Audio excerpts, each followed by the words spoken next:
నమస్తే welcome to ఈనాటి వార్తా న్యూస్ నేను మీ ఆదిత్య ముందుగా బులెటిన్ హెడ్లైన్స్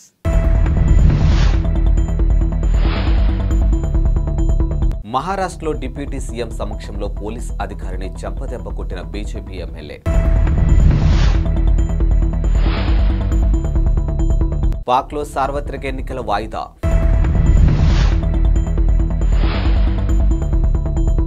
బంగ్లాదేశ్ విషాదం ప్యాసింజర్ రైల్లో మంటలు చెలరేగి 5 సజీవ దహనం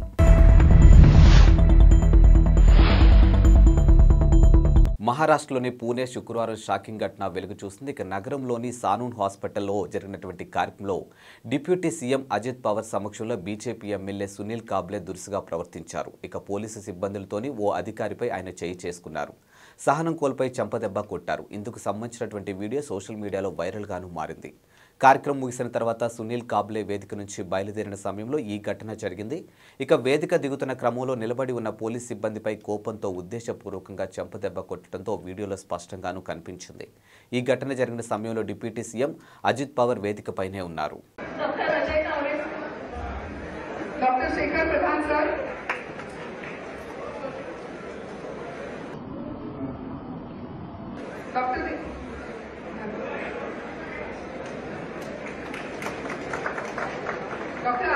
పాక్లో సార్వత్రిక ఎన్నికలు వాయిదా పడ్డాయి. ఇక ఫిబ్రవరి 8న జరగాల్సినటువంటి ఎన్నికలను భద్రతాపరమైన కారణాల వాతావరణ పరిస్థితుల రీత్యా వాయిదా వేసేందుకు పాక్ సెనెట్ నిర్ణయించింది. ఈ మేరకు సెనెట్లో ప్రవేశపెట్టినటువంటి తీర్మానానికి మెజారిటీ సభ్యులు ఆమోదం తెలిపారు.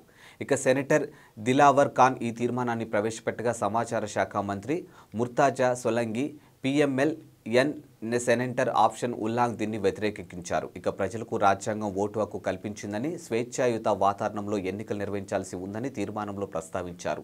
అన్ని ప్రాంతాల వారు ఎన్నికల్లో పాల్గొనేలా చూడాలని పేర్కొన్నారు. పాక్లో చలి తీవ్రత ఎక్కువగా ఉండే జనవరి, ఫిబ్రవరి మాసాల్లో బలోచిస్తాన్ ప్రావిన్స్ ఓటర్ల స్పందన తక్కువగా ఉండవచ్చని తీర్మానంలో అభిప్రాయపడ్డారు. ఈ విషయంపై పలు రాజకీయ పార్టీలు ఆందోళన వ్యక్తం చేసిన విషయాన్ని కూడా తీర్మానంలోనూ ప్రస్తావించారు. ఇక ఇటీవలే ఉగ్రవాద దాడుల నేపథ్యంలో ప్రచారంలో పాల్గొనే రాజకీయ నాయకులు భద్రతపై కూడా తీర్మానంలో ఆందోళన వ్యక్తమైంది. ఇక ప్రముఖ నాయకులకు ప్రమాదం పొంచి ఉందని అంతర్గత వ్యవహారాల శాఖ హెచ్చరికలు కూడా తీర్మానంలోనూ పేర్కొన్నారు. ఇక బైబర్ బలోచిస్తాన్ ఉగ్రవాదులు పెరిగినటువంటి పైనన్ని ప్రస్తావించారని, ఈ సమస్యలు పరిష్కరించకుండా ఎన్నికలు నిర్వహించడం ప్రాథమిక హక్కుల ఉల్లంఘన కిందకు వస్తుందని సెనెట్ అభిప్రాయపడింది. ఈ మేరకు ఎన్నికల వాయిదా తీర్మానాన్ని మెజారిటీ సభ్యులు అనుకూలంగా ఓటు వేశారు. బంగ్లాదేశ్ రాజధాని ఢాకాలో విషాదకర ఘటన జరిగింది. ఇక ప్యాసింజర్ రైలులోంచి మంటలు చెలరేగి 5 వ్యక్తులు సజీవ దహనమయ్యారు. ఇక బైసోర్ నుంచి రాజధాని ఢాకాకు చేరుకున్నటువంటి బైనాపోల్ ఎక్స్ప్రెస్లో ఒక్కసారిగా మంటలు చెలరేగడంతో ఈ ప్రమాదం జరిగింది. కనీసం 4 కోచ్లో మంటలు వ్యాపించాయని అగ్నిమాపక అధికారి రగ్బుల్ హసాన్ వెల్లడించారు. ఇక 5 చనిపోయారని, వారి మృతదేహాలను గుర్తించామని పోలీస్ కమాండర్ ఆల్ మెయిన్ మీడియాకు తెలిపారు. ఇక ఢాకాలోని ప్రధాన రైల్వే టెర్మినల్ గోపీబాగ్ వద్ద రైలులో మంటలు చెలరేగినట్లు ప్రత్యక్ష సాక్షులు చెబుతూ ఉన్నారు. వందలాది మంది పరిగెత్తుకొచ్చి మంటల్లో కాలిపోతున్న ట్రైన్ నుంచి చాలా మంది ప్రయాణికులు బయటకు లాగారని వెల్లడించారు. ఇక మంటలు చాలా త్వరగా వ్యాపించాయని వివరించారు. కాగా ఈ రైల్లో కొందరు భారతీయులు కూడా ఉన్నట్లు స్థానిక మీడియా రిపోర్టులు వెల్లడించాయి. జాతీయ ఎన్నికలను బహిష్కరించాలంటూ ప్రతిపక్షాల నిరసనలు తెలుపుతున్న సమయంలో జరిగిన ఈ ఘటనలో కుట్రకోణంపై పోలీసులు అనుమానాలు వ్యక్తం చేస్తూ ఉన్నారు. ఎవరైనా నిప్పు పెట్టి ఉంటారా అనే కోణంలో సందేహిస్తూ ఉన్నారు. ఈ అగ్ని ప్రమాదం విధ్వంసం దాడికి భావిస్తున్నామని పోలీస్ చీఫ్ అన్వర్ హుస్సేన్ పేర్కొన్నారు. గత నెలలో కూడా బంగ్లాదేశ్లో ఇలాంటి ఘటనే జరిగిందని, రైలులో మంటలు చెలరేగి 4 వ్యక్తులు చనిపోయారు. ఈ ఘటనకు ప్రతిపక్ష బంగ్లాదేశ్ నేషనలిస్ట్ పార్టీ కారణమని పోలీసులు, ప్రభుత్వ నేతలు ఆరోపించారు. అయితే ఈ ఆరోపణలు బీఎస్పీ తీవ్రంగానూ వ్యతిరేకించింది. రాష్ట్ర మంత్రివర్గ సూచనల మేరకు గవర్నర్ వ్యవహరించాలని సర్వోన్నత న్యాయస్థానం తేల్చి చెప్పింది. ఇక మంత్రులను తొలగించే అధికారం గవర్నర్కు లేదని పేర్కొంది.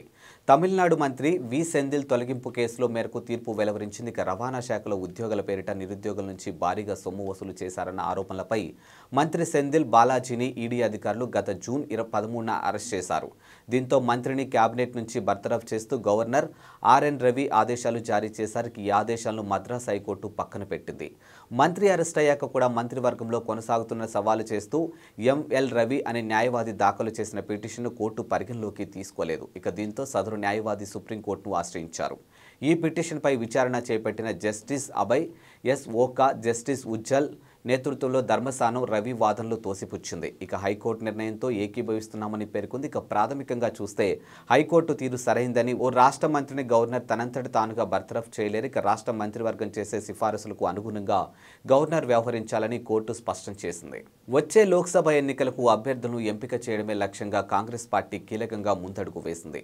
అభ్యర్థులను షార్ట్ లిస్ట్ చేయడానికి క్లస్టర్లు వారీగా స్క్రీనింగ్ కమిటీలు ఏర్పాటు చేసింది. ఈ మేరకు హస్తం పార్టీ శుక్రవారం ప్రకటన చేసింది. ఏఐసీసీ ప్రధాన కార్యదర్శులు లేదా ఇన్ఛార్జీలు, పీసీసీ అధ్యక్షులు, సీఎల్పీ నేతలు, రాష్ట్ర లేదా కేంద్రపాలిత ప్రాంత ఇన్ఛార్జీలుగా ఉన్నటువంటి ఏఐసీసీ కార్యదర్శులు ఈ స్క్రీనింగ్ కమిటీలో ఎక్స్ అఫీషియల్ సభ్యులుగా ఉంటారని కాంగ్రెస్ ప్రధాన కార్యదర్శి కేసీ వేణుగోపాల్ ప్రకటించారు.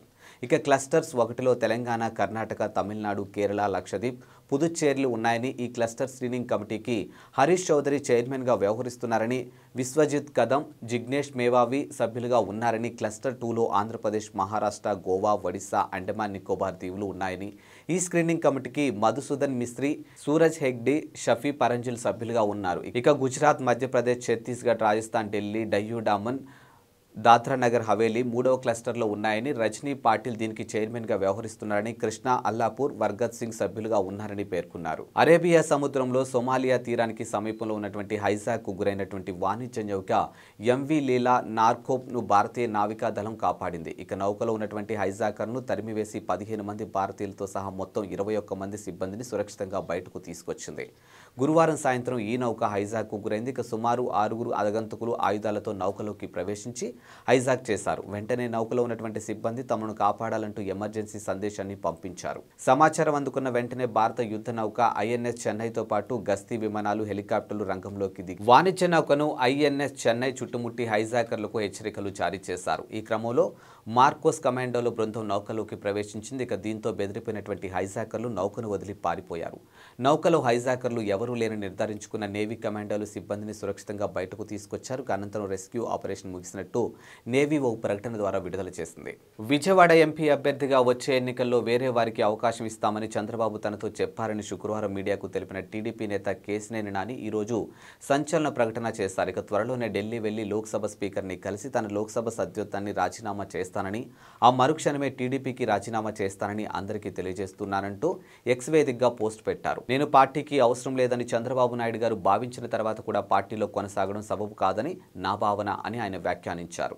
ఇక చంద్రబాబు, నారా భువనేశ్వర్లతో తానున్న ఫోటోని ఈ సందర్భంగా నాని షేర్ చేశారు. ఇదిలా ఉంచితే కేశినేని నాని శుక్రవారం ఉదయం రాజకీయ పరంగా ఆసక్తికర వ్యాఖ్యలు చేశారు.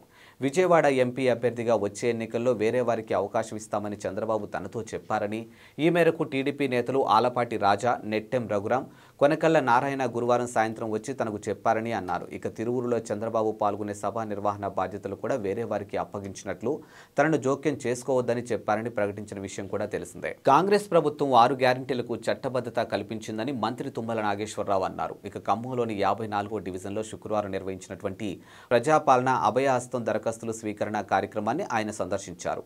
ఈ సందర్భంగా ఆయన మాట్లాడుతూ ప్రజల వద్దకే పాలన తీసుకుపోవాలనే ఉద్దేశంతో తమ ప్రభుత్వం ప్రజాపాలన కార్యక్రమాన్ని నిర్వహిస్తుందని అన్నారు. రేపటితో దరఖాస్తుల స్వీకరణ ప్రక్రియ ముగుస్తుందని గుర్తు చేశారు. ఇప్పటి వరకు దరఖాస్తు చేసుకుని వారు చివరి రోజైనటువంటి శనివారం తమ తమ గ్రామ పంచాయతీ కార్యాలయాలు లేదా పట్టణాల్లో ఉన్నటువంటి వార్డు కార్యాలయాల్లో అధికారులకు దరఖాస్తులు అందించవచ్చని సూచించారు. 6 గ్యారెంటీల అమలుకు తమ ప్రభుత్వం కట్టుబడి ఉందని అన్నారు. ఇక ప్రభుత్వం ఏర్పడిన 2 రోజులకే మహిళలకు ఉచిత బస్సు సౌకర్యం కల్పించామని గుర్తు చేశారు. అలాగే రాజీవ్ ఆరోగ్యశ్రీ పరిమితిని 5 లక్షల నుంచి 10 లక్షలకు పెంచామని అన్నారు. ఇక మిగతా పథకాలు లబ్ధి కోసం ప్రజలు ఆందోళన చెందవద్దని, అర్హులైతే మీ ఇంటికే పథకాలు నడిచి వస్తాయని భరోసా ఇచ్చారు. ఈ సందర్భంగా తుమ్మల పలువురు దరఖాస్తుదారులతో ముచ్చటించారు. కనిగిరిలో ఏర్పాటు చేసినటువంటి రా కదలిరా సభలో టీడీపీ అధినేత చంద్రబాబు ఆసక్తికర వ్యాఖ్యలు చేశారు. ఇప్పుడు కొత్త విధానానికి తాను శ్రీకారం చుట్టానని వెల్లడించారు. ఇక తనతో సహా ప్రస్తుతం ఉన్నటువంటి టీడీపీ ఎమ్మెల్యేలు అందరిపైన ప్రజాభిప్రాయం తీసుకుంటున్నానని తెలిపారు. ఇక నేను బాగా పనిచేస్తున్నాను, మీకు అందుబాటులో ఉంటున్నాను, నేను మీ ఎమ్మెల్యేగా ఉండాలో వద్దో చెప్పండి అంటూ నా నియోజకవర్గ ప్రజలకు ఒక ఐవీఆర్ఎస్ సందేశం పంపించి అభిప్రాయాలు సేకరిస్తున్నామని వివరించారు. ఇక దీనివల్ల సరైన నాయకత్వం వస్తుందని, బాధ్యత కలిగిన నాయకులు వస్తారని, సమర్థవంతమైన నేతలు వస్తారని తెలిపారు. ఇక దీనిపైన ప్రజలు కూడా ఎప్పటికప్పుడు సమాచారం అందిస్తుండాలని చంద్రబాబు కోరారు. నా ఆలోచన ఒక్కటే, అందరికీ సామాజిక న్యాయం జరగాలి. ఆ సామాజిక న్యాయం కోసం నేను ముందుకు వస్తాను అని మీ అభిప్రాయాలు నిర్మోహమాటంగా తెలియచేయండి అంటూ పేర్కొన్నారు. ఏమైనా తప్పులు ఉంటే సరిదిద్దుకుంటాం, మెరుగైన నాయకత్వాన్ని అందించేందుకు ప్రయత్నిస్తామని చంద్రబాబు స్పష్టం చేశారు. సంగారెడ్డి జిల్లా రుద్రారం పరిధిలో ఉన్నటువంటి గీతం విశ్వవిద్యాలయంలో శుక్రవారం విషాదం చోటు చేసుకుంది. ఎం రేణుశ్రీ అనే బీటెక్ విద్యార్థిని కాలేజ్ ప్రాంగణంలో ఆత్మహత్య చేసుకుంది. ఇక శుక్రవారం సాయంత్రం 4 గంటల సమయంలో భవనం 5వ అంతస్తు ఎక్కిన రేణుశ్రీ ఎవరితో ఫోన్తో మాట్లాడుతూనే ఒక్కసారిగా పైనుంచి కిందికి దూకింది. ఇక దీంతో ఆమె చనిపోయింది. రేణుశ్రీ హుటాహుటిన స్థానిక ఉన్నటువంటి ఓ ప్రైవేట్ ఆసుపత్రికి తరలించినప్పటికీ ఫలితం దక్కలేదు. అప్పటికే ఆమె చనిపోయినట్లు వైద్యులు నిర్ధారించారు. కాగా ఈ ఘటనపై యూనివర్సిటీ యాజమాన్యం వెంటనే పటాన్ చెరువు పోలీసులకు సమాచారం అందించింది. కేసు నమోదు చేసిన పోలీసులు రేణుశ్రీ మొబైల్ ఫోన్ను స్వాధీనం చేసుకున్నారు. ఇక దర్యాప్తు మొదలుపెట్టినట్టు వెల్లడించారు. ఇక హత్యకు గల కారణాలు తెలుసుకునేందుకు ప్రయత్నిస్తున్నామని వెల్లడించారు. కాగా హైదరాబాద్ కుకట్పల్లిలో ఉన్నటువంటి శిల్పా బృందావన్ కాలనీలో ఎల్లమ్మ బండకు చెందినటువంటి ఎం రేణుశ్రీ బీటెక్ మొదటి సంవత్సరం చదువుతుంది. ఆమె ఆత్మహత్య పట్ల తల్లిదండ్రులు, తోటి విద్యార్థులు కన్నీరు మున్నీరవుతున్నారు. ఇవి వాల్టి బులెటిన్ అప్డేట్స్. మరో బులెటిన్తో మళ్ళీ కలుద్దాం. అంతవరకు సెలవు. నమస్కారం.